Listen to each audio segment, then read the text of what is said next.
Bonjour à tous, je suis effectivement Eric Noll des hôpitaux universitaires de Strasbourg et je suis ravi d'être présent avec vous pour discuter de la place de l'ALR périphérique en réanimation. Alors voici pour mes conflits d'intérêts. On va voir durant cette présentation différents points par rapport à la thématique. Le premier, ça va être de voir comment est-ce que l'anesthésie loco-régionale peut s'intégrer et doit s'intégrer, lorsque cela est indiqué, dans les stratégies analgésiques en soins critiques.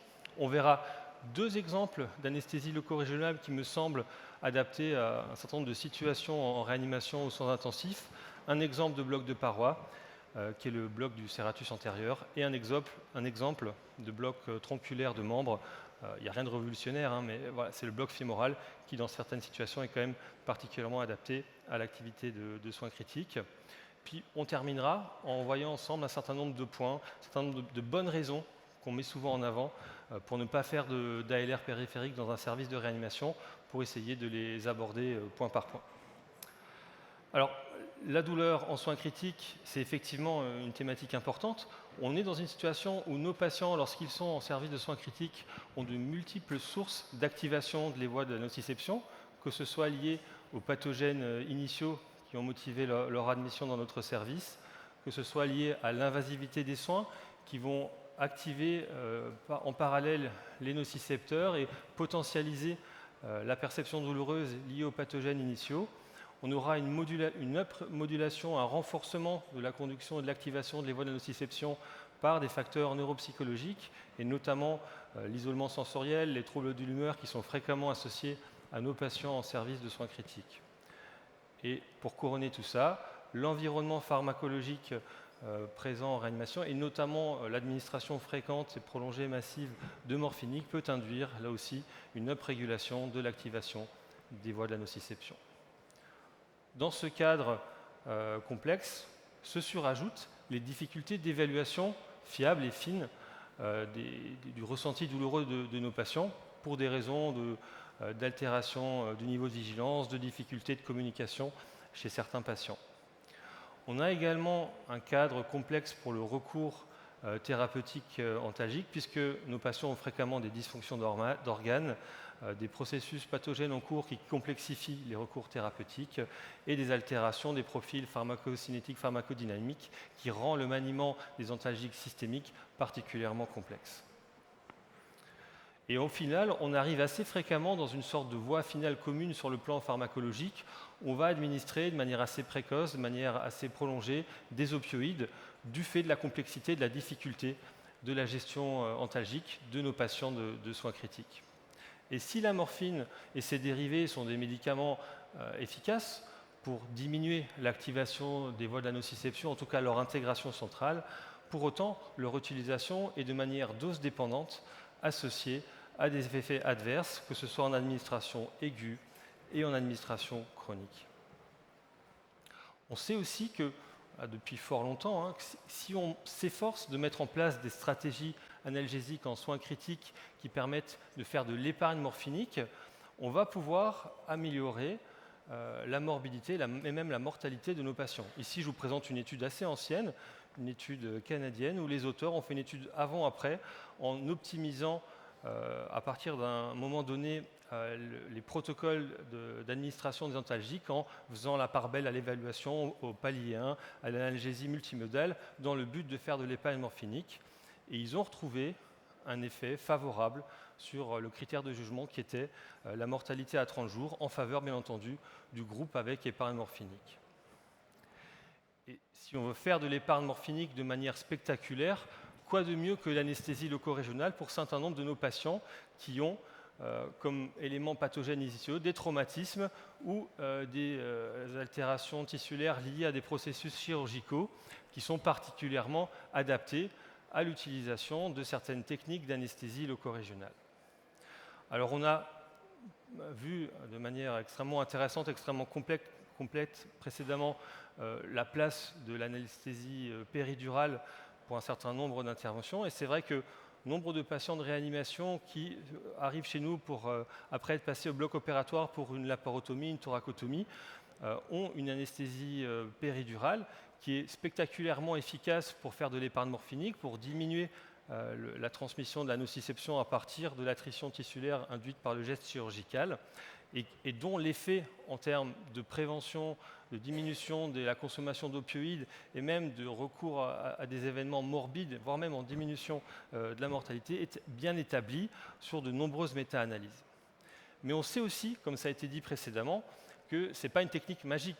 On ne pourrait pas dire, comme ça marche bien pour la laparotomie ou la thoracotomie, finalement on va mettre à tout le monde des péridurales, ça va nous permettre de faire de l'épargne morphinique et puis d'améliorer le devenir de nos patients. On sait que ces techniques-là, elles ont un index de sécurité qui est étroit, parce que comme ça a été dit, il y a notamment des difficultés sur le plan de l'hémodynamique, de l'autonomie sphinctérienne, qui font que ce n'est pas adapté à toutes les situations. Alors, on est toujours finalement en recherche du bloc idéal, que ce soit dans les services de chirurgie, pour avoir des blocs qui nous permettent d'avoir une bonne efficacité antalgique, avec aucun impact sur la déambulation, un profil de sécurité idéal. Et en réanimation, ce bloc idéal, il doit avoir des caractéristiques en plus. Il doit bien sûr avoir une forte efficacité antalgique, probablement aussi une facilité technique, parce que le profil des patients est très variable, il y a un turnover des soignants qui est élevé, donc on ne peut pas forcément reposer que sur des techniques assez avancées en termes de réalisation de l'anesthésie loco-régionale. Il ne doit pas y avoir trop de mobilisation du patient, parce que nos patients sont difficiles parfois à mobiliser, ils ont énormément de dispositifs de monitorage, d'accès, et donc voilà, les techniques d'ALR qui nécessiteraient des positions très particulières de nos patients ne sont pas toujours adaptées à l'environnement de soins critiques. Et puis idéalement, bien sûr, il faut un minimum de mobilisation et de modifications physiologiques, hémodynamiques, respiratoires induites par nos candidats de techniques d'anesthésie loco-régionale pour la réanimation. Et c'est vrai que ces dernières années, enfin ces dernières décennies, les techniques d'ALR périphérique ont évolué, ça a été dit précédemment.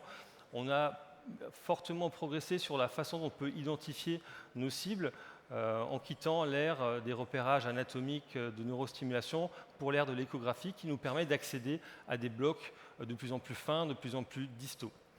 Et finalement, cet essor des techniques d'ALR éco-guidées peut avoir des nouvelles applications pour nos patients en service de soins critiques. En effet, on va pouvoir commencer à envisager l'utilisation de ces blocs assez distaux, les blocs péritronculaires distaux, voire les blocs de fascia qui sont de manière assez routinière réalisés au bloc opératoire, mais cette fois-ci pour l'environnement du patient de soins critiques.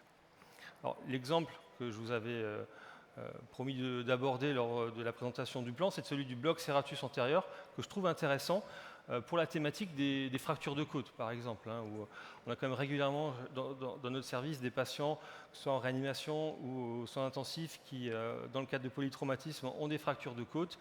Tout le monde n'a pas une anesthésie péridurale en place et se posent chez ces patients fréquemment les difficultés de gestion analgésique qui gênent en particulier l'ampliation thoracique et le sevrage ventilatoire. Alors on a vu que l'anesthésie péridurale était efficace, mais qu'il y avait un index de sécurité qui était quand même relativement étroit. Ça nécessite en plus de mobiliser le patient dans une position adaptée à la réalisation du geste. Et donc, en permanence, on essaie de développer d'autres techniques qui seraient peut-être plus faciles de réalisation dans les situations où on n'a pas accès à la possibilité de mettre une anesthésie péridurale. Et donc se sont développés les blocs paravertébraux, le bloc des muscles érecteurs du rachis et également des blocs de parois, dont le serratus antérieur, qui a pour but de bloquer principalement les branches cutanées latérales des nerfs intercostaux, mais également d'autres faisceaux nerveux qui passent entre le muscle grand ostal et le muscle serratus antérieur, en appliquant de l'anesthésie locale, soit sous le plan du muscle serratus antérieur, entre le muscle serratus antérieur et une côte, qui peut être la 4e ou la 5e côte, soit pour certains entre le plan du muscle serratus antérieur et du grand dorsal. Ces techniques ont l'avantage d'être faciles de réalisation puisqu'elles peuvent se faire chez un patient qui reste à plat dos, chez qui il faut juste mobiliser le membre supérieur pour pouvoir accéder à la partie latérale du thorax. On va chercher la 4e ou 5e côte et appliquer le transducteur de la partie latérale du thorax pour identifier le muscle grand dorsal et le muscle serratus antérieur pour pouvoir appliquer l'anesthésie locale comme je vous l'ai dit, soit entre le serratus antérieur et la côte, soit entre le grand dorsal et le serratus antérieur. Moi, j'ai tendance à répartir mon injecta entre ces deux cibles. Est-ce que ça marche? Est-ce qu'il y a vraiment un effet d'épargne morphinique? Parce que ça paraît un petit peu facile par rapport à la contrainte technique d'une péridurale pour faire de l'épargne morphinique. On a ici, par exemple, un essai randomisé contrôlé monocentrique où les auteurs ont comparé chez des patients avec fracture de côte un bloc serratus antérieur à une analgésie systémique exclusive, avec comme critères de jugement les scores de douleur à H24, la consommation d'opioïdes et les scores de saturation chez ces patients.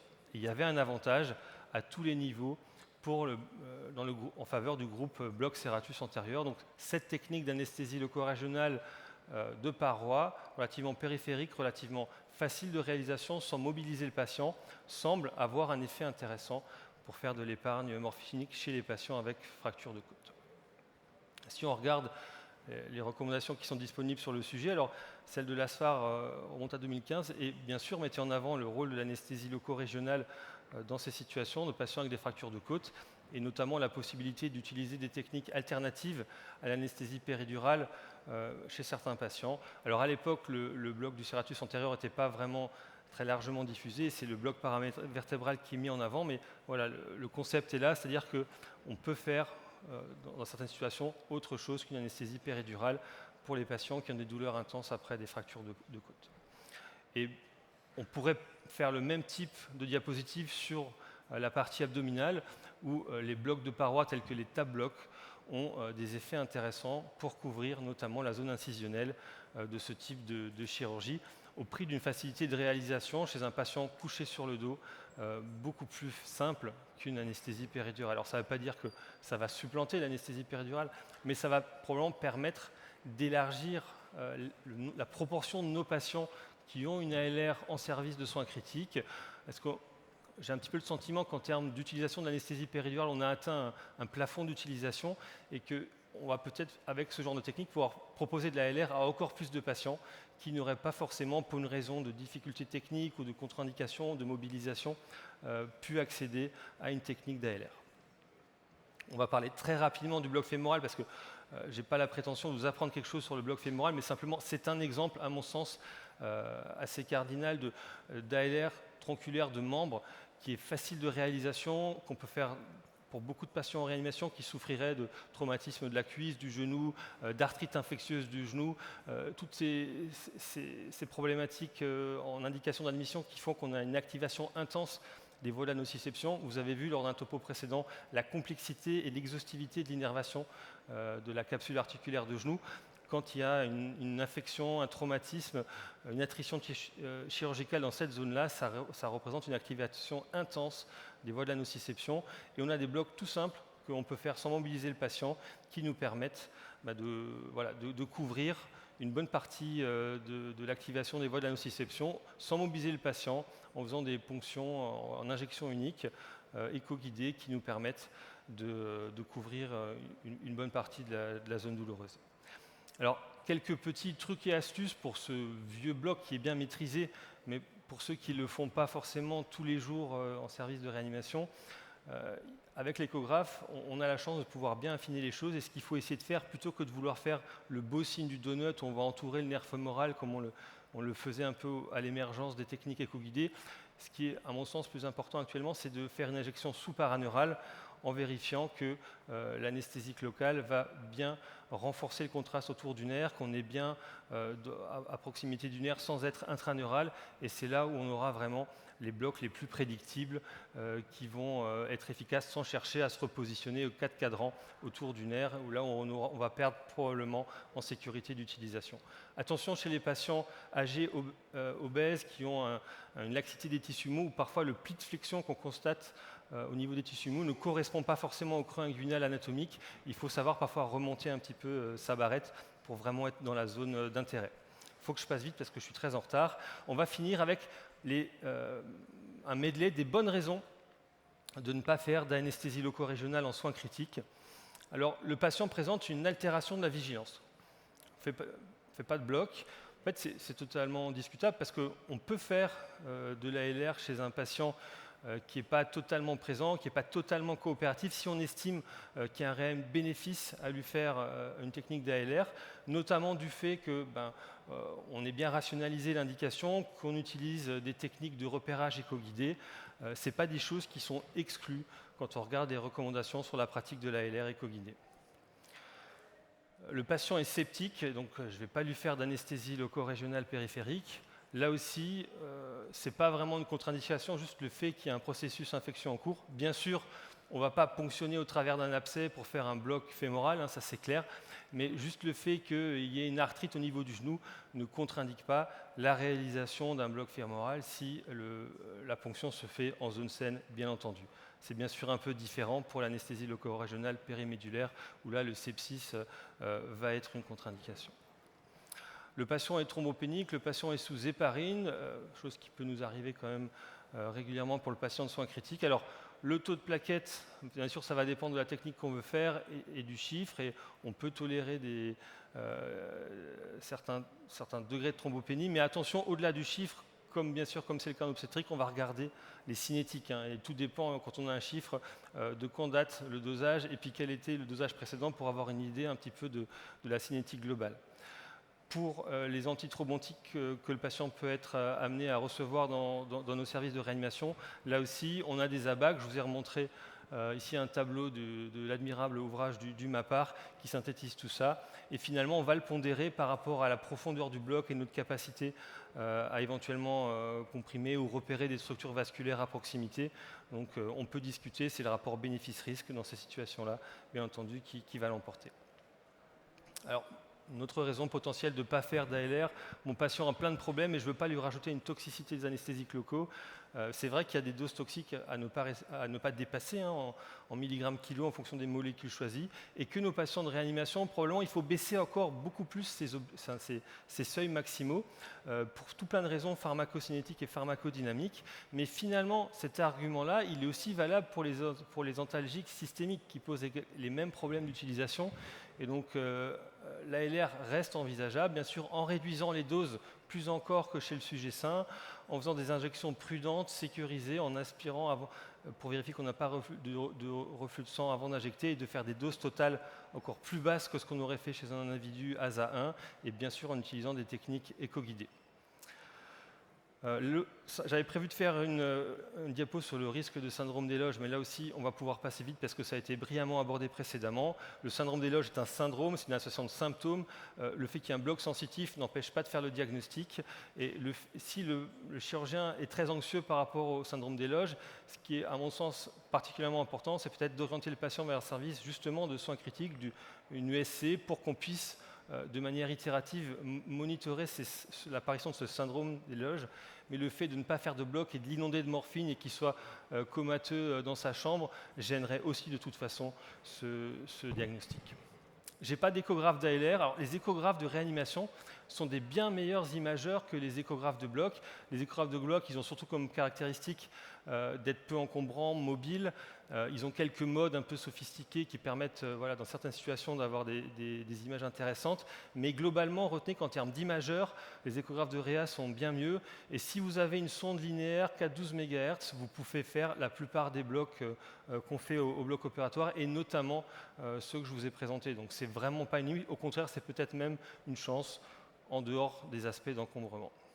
Voilà, si jamais vous vouliez approfondir un peu plus votre pratique de l'ALR périphérique, je vous incite à venir nous voir à Strasbourg. On fait 3 à 4 fois par an. Bon, la prochaine est complète, mais il reste des places pour la fin d'année. Des stages d'ALR immersifs, vous pouvez venir voir au bloc opératoire, tout type de chirurgie, la pratique de l'ALR à haut volume. Voilà, je vous remercie pour votre attention.